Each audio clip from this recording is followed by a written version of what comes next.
Do you believe that banning certain weapons and high-capacity magazines will mean that law-abiding citizens will then become more of a target to criminals, as we will have no way to sufficiently protect ourselves? Repeat the last part of the question, please. So she's asking if a ban goes into effect on certain kinds of weapons and high-capacity magazines. And what's her name? Kate. Kate.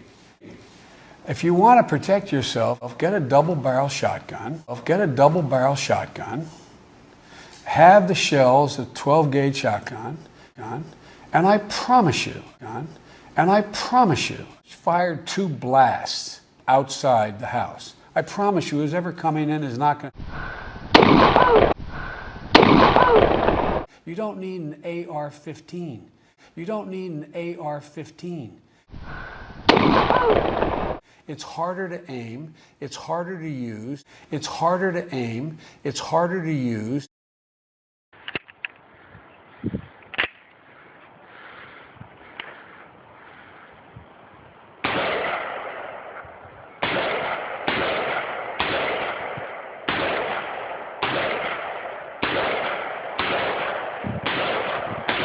It's harder to aim, it's harder to use. Breathe and squeeze. Yeah! It's harder to aim, it's harder to use.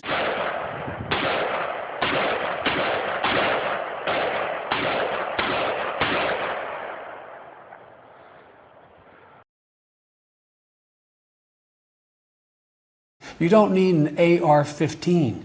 It's harder to aim, it's harder to use, and in fact, you don't need 30 rounds to protect yourself. Buy a shotgun. Buy a shotgun. Breathe and squeeze. Yeah!